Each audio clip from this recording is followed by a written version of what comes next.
मित्रों, आप सभी का आज की प्रेस वार्ता में स्वागत है। सबसे पहले मैं तेलुगु में नहीं बोल पाता हूं, इसलिए तेलंगाना की जनता की क्षमा मांगकर मेरी बात की शुरुआत करता हूं।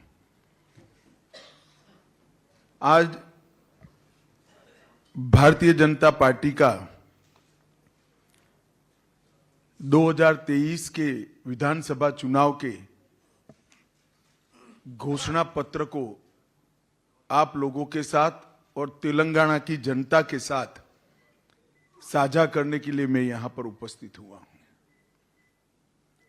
तेलंगाना का घोषणा पत्र एक प्रकार से प्रधानमंत्री नरेंद्र मोदी जी की गारंटी है। ये भारतीय जनता पार्टी का घोषणा पत्र है। भारतीय जनता पार्टी की स्थापना से अब तक का ट्रैक रिकॉर्ड है, चाहे हमारी राज्य सरकार बनी, चाहे हमारी केंद्र सरकार बनी, हमने हमारे घोषणा पत्र को 5 दशकों तक सातत्यपूर्ण तरीकों से निभाते हुए भी हमारे वादे पूरे किए। चाहे धारा 370 हटाने का वादा हो, चाहे राम मंदिर अयोध्या में बनाने का वादा हो, चाहे ट्रिपल तलाक को समाप्त करने का वादा हो, चाहे गरीब कल्याण की दीनदयाल उपाध्याय जी की मूल नीति का सवाल हो, हम सातत्यपूर्ण तरीके से जनसंघ के समय से अब तक हमारे वादों पर खरे भी रहे हैं।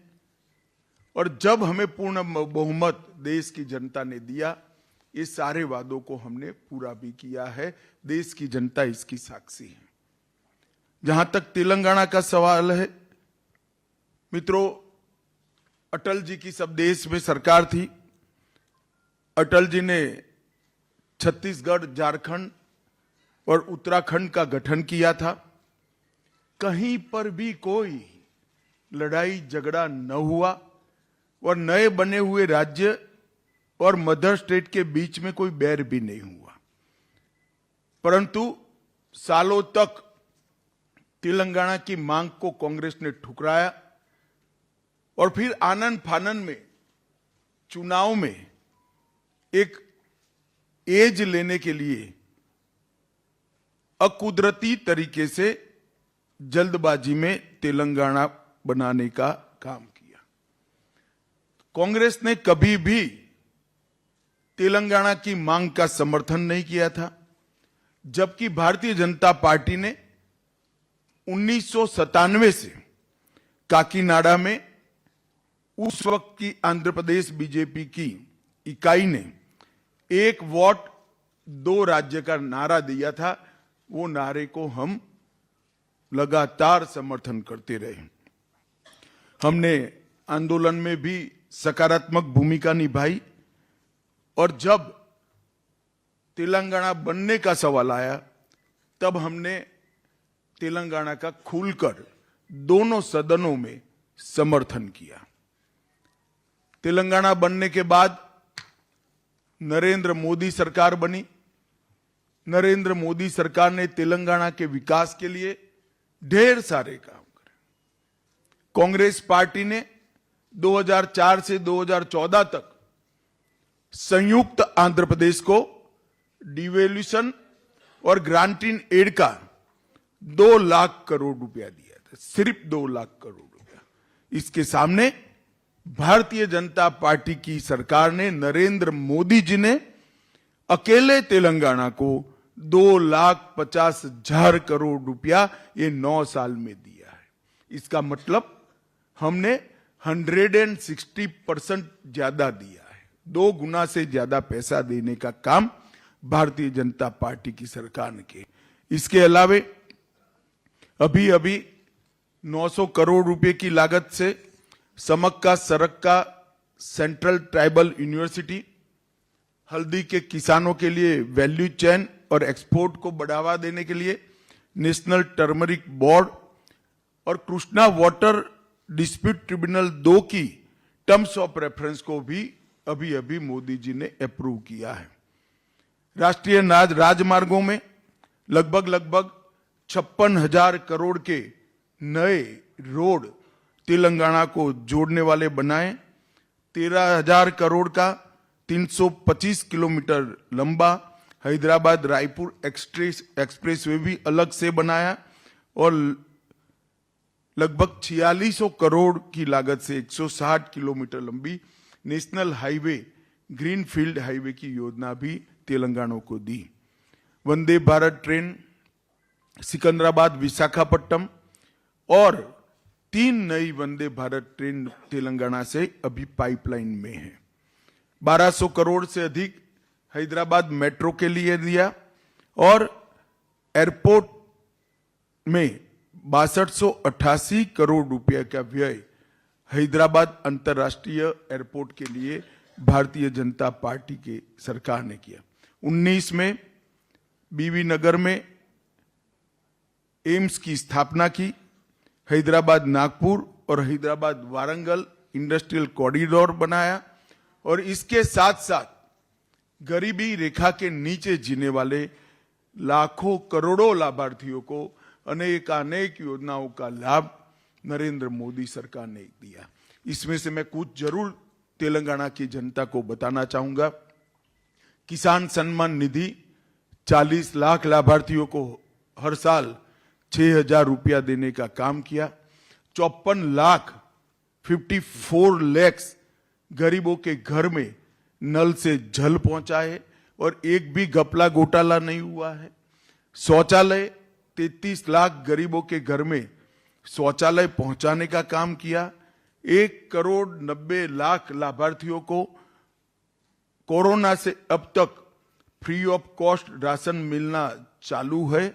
मुफ्त में 5 किलो राशन प्रति व्यक्ति प्रति माह मिल रहा है और मोदी जी ने घोषणा की है कि अगले 5 साल तक ये चालू रहेगा।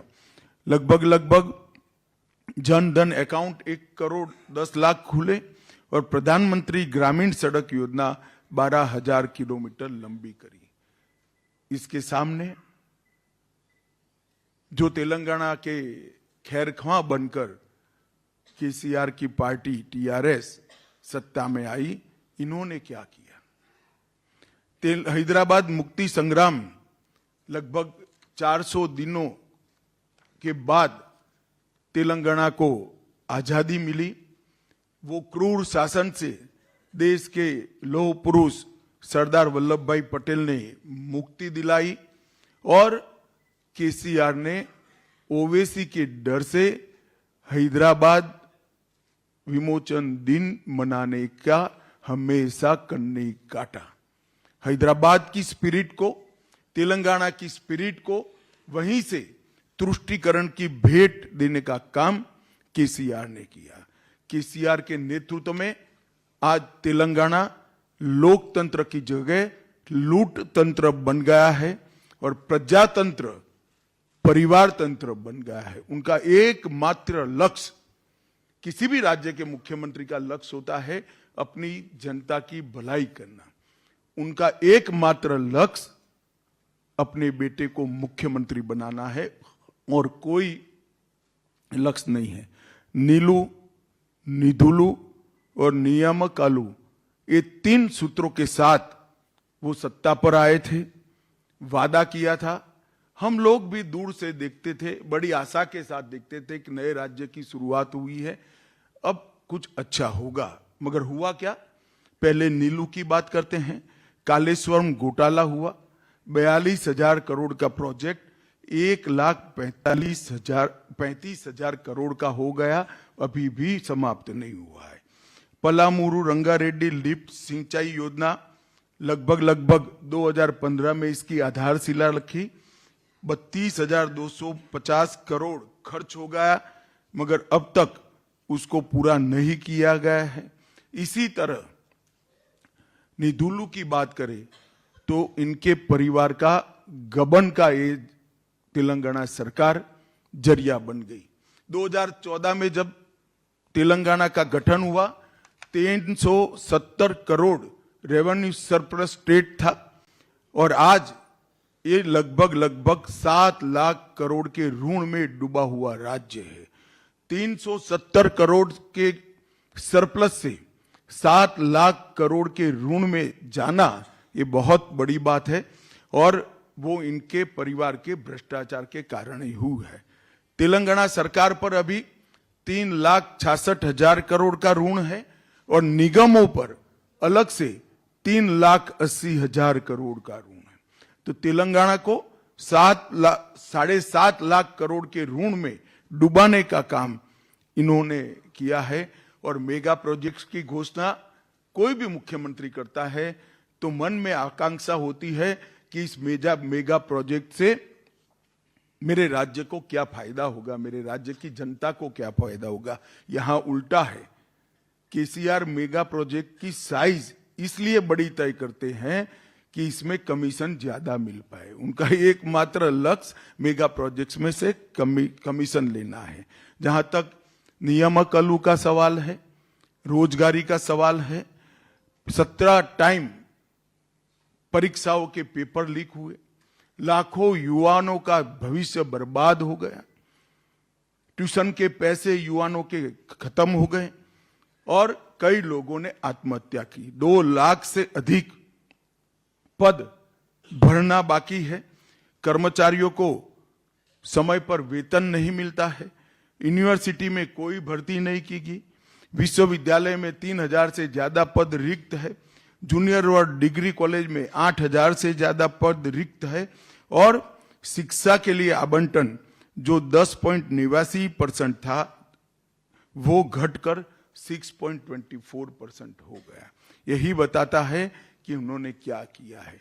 ढेर सारे वादे जो उन्होंने किए हैं, वादा खिलाफी करने का काम किया। 1 लाख नौकरी देने का वादा किया था जो पूरा नहीं हुआ। 3,000 रुपया बेकारी भत्ता देने का वादा किया था, पूरा नहीं हुआ। 12 तेलंगाना यूनिवर्सिटी को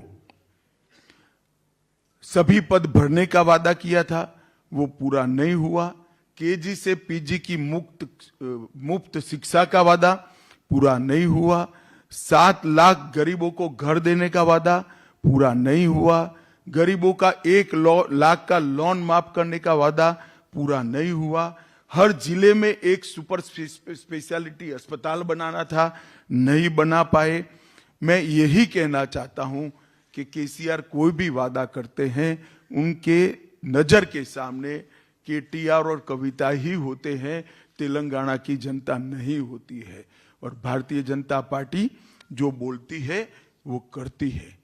ये केसीआर की पार्टी पिछड़ा विरोधी पार्टी, उन्होंने 2014 के चुनाव में वादा किया था कि अगर वो जीतते हैं तो दलित मुख्यमंत्री बनाएंगे। 2 बार वो स्वयं बन गए और तीसरी बार अब केटीआर को बनाने की तैयारी कर रहे हैं। हालांकि इस बार होने वाला नहीं है, मगर वो तैयारी कर रहे हैं। और पिछड़ा वर्ग का भी भरपूर शोषण करने का काम केसीआर की पार्टी ने किया है, बीआरएस ने किया है, और भारतीय जनता पार्टी ने तीनों पार्टियों में सबसे ज्यादा 39 बैकवर्ड क्लास को टिकट देने का काम भारतीय जनता पार्टी ने किया है। और मोदी जी ने वादा किया है कि आप भारतीय जनता पार्टी को बहुमत दीजिए, तेलंगाना का अगला मुख्यमंत्री बैकवर्ड क्लास से होगा। ये भारतीय जनता पार्टी का सार्वजनिक वादा है। भ्रष्टाचार की कोई सीमा नहीं है।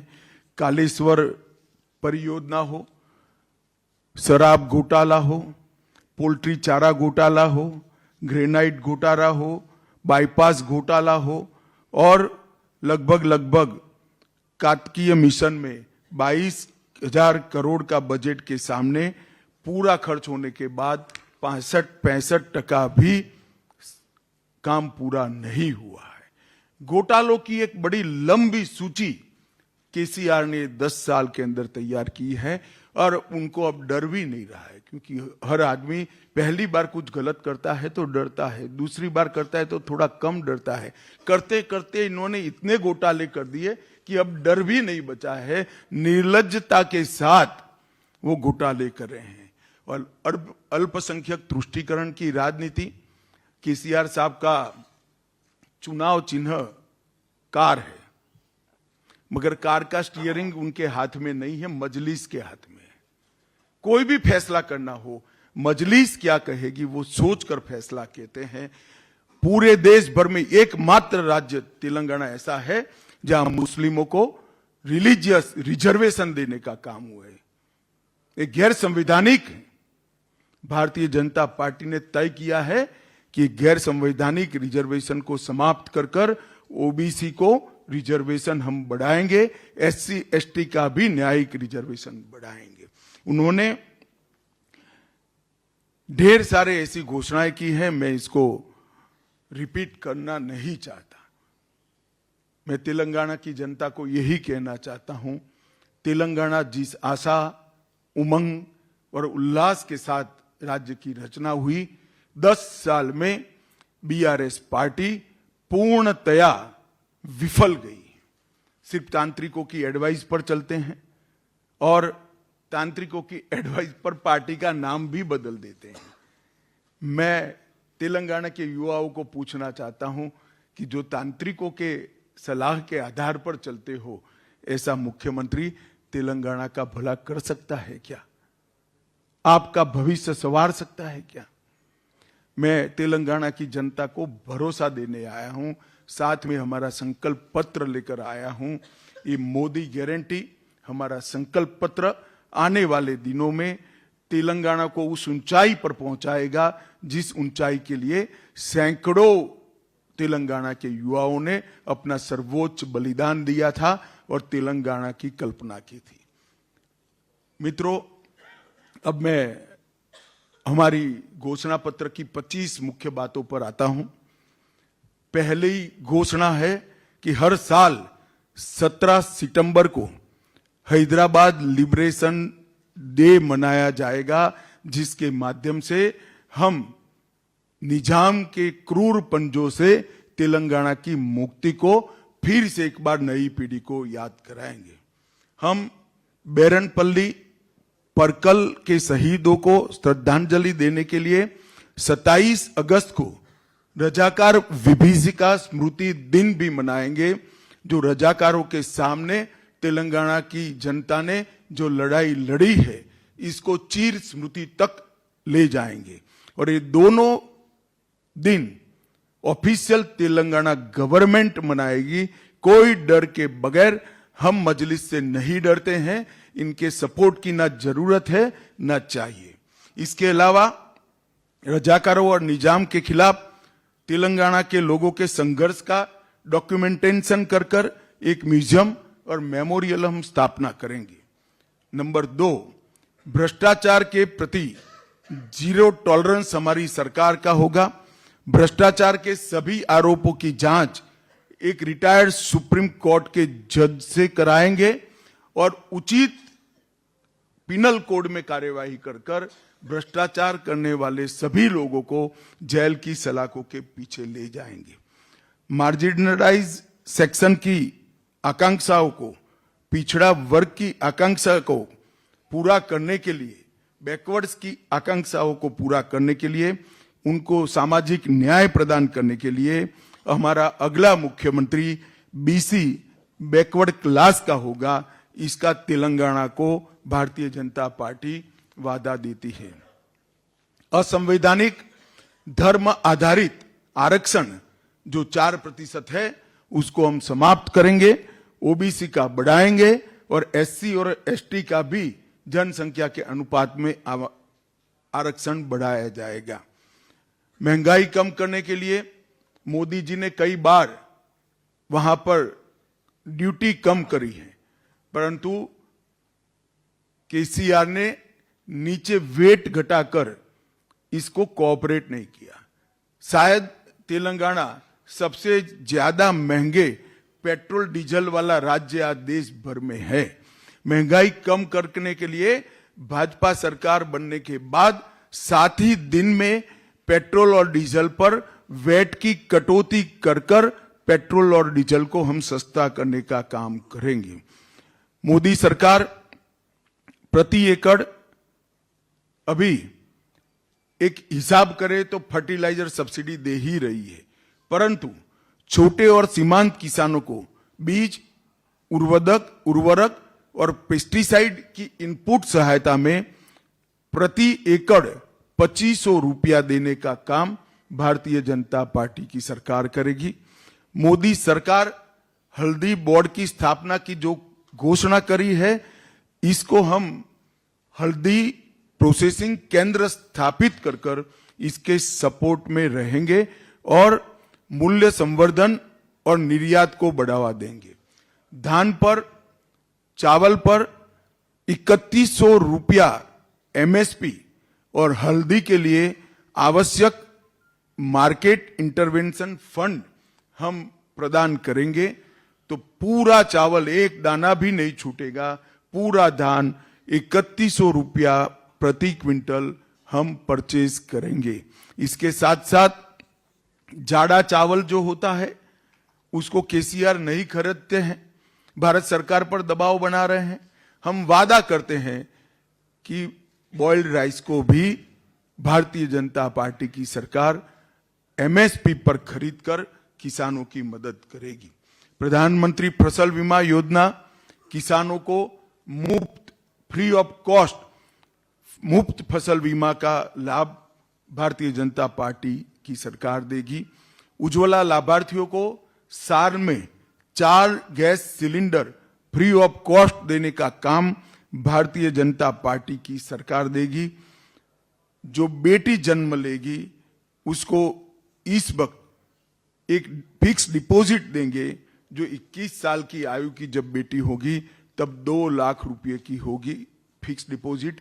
इस प्रकार का हम जन्म के साथ ही तोहफा हमारी सरकार की ओर से देंगे। स्नातक डिग्री या प्रोफेशनल कोर्सेज में छात्रों को मुफ्त में लैपटॉप दिया जाएगा। महिला सेल्फ हेल्प ग्रुप को सिर्फ 1% ब्याज पे ऋण प्रदान किया जाएगा और यूपीएससी की परीक्षाओं की तर्ज पर 6 महीने की पारदर्शी और समयबद्ध तरीके से ग्रुप ए और बी की परीक्षाओं टीएसपीएससी के माध्यम से Telangana state public service commission के माध्यम से देंगे। हम वादा करते हैं ये पूरी तरह से ट्रांसपेरेंट होगा, एक भी पेपर लीक नहीं होगा और हम 5 साल में 2.5 लाख युवाओं को सरकारी नौकरी देने का काम भी भारतीय जनता पार्टी की तेलंगाना सरकार करेगी। इच्छुक सीमांत किसानों को मुफ्त में देसी गाय देने का काम करेंगे, जिससे उनका जीवन सरलता से वो गुजार पाएं। सार्वजनिक और निजी अस्पतालों में सेकेंडरी और टर्सरी हेल्थ केयर के लिए प्रति वर्ष प्रति परिवार 10 लाख रुपए का कवरेज हम इनको प्रदान करेंगे। कृष्णा के लिए, नदी के लिए पानी का उचित हिस्सा तेलंगाना को मिल पाए, इसलिए हम कृष्णा वाटर डिस्प्यूट ट्रिब्यूनल 2 के समक्ष मामले का अच्छे तरीके से पेश भी करेंगे और तेलंगाना को अपना हक दिलाएंगे। प्रत्येक माह की 1 तारीख को कर्मचारियों को और सेवानिवृत्त लोगों को, रिटायर्ड लोगों को वेतन और पेंशन मिलेगा। केसीआर की सरकार की तरह राह नहीं देखनी पड़ेगी और भाजपा सरकार जो बनेगी वो तेलंगाना में यूसीसी लाने के लिए, समान नागरिक संहिता लाने के लिए भी एक कमेटी बनाएगी जो 6 माह के अंदर तेलंगाना के अंदर यूनिफॉर्म सिविल कोड को लागू करेगी। केंद्र और राज्य सरकार से के प्रयासों से बिना घर वाले सभी लोगों को समयबद्ध तरीके से हम घर उपलब्ध कराएंगे। गांव में गरीब लोगों को आवास स्थल के लिए पट्टे देने का काम भी भारतीय जनता पार्टी की सरकार करेगी और वरिष्ठ नागरिकों को 22 जनवरी को अयोध्या में रामलल्ला का वहां पर प्राण प्रतिष्ठा होने वाला है। तेलंगाना के सभी वरिष्ठ नागरिकों को निःशुल्क अयोध्या की यात्रा की सुविधा भारतीय जनता पार्टी की सरकार करेगी। और हमारे तेलंगाना के बहुत सारे एनआरआई है और विशेषकर खाड़ी में बहुत सारे लोग बसते हैं।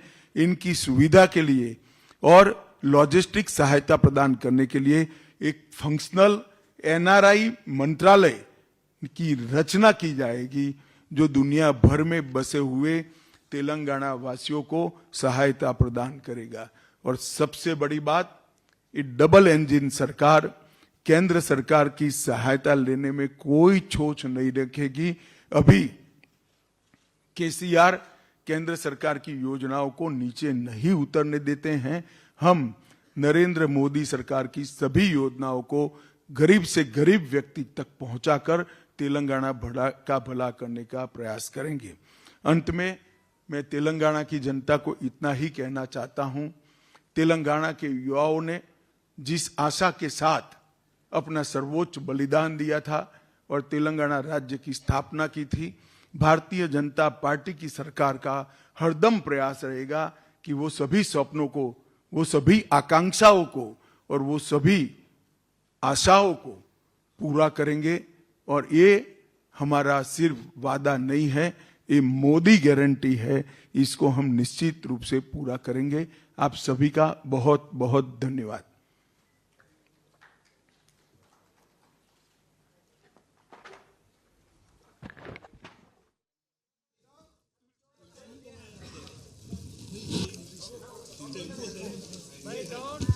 Photographer, please down.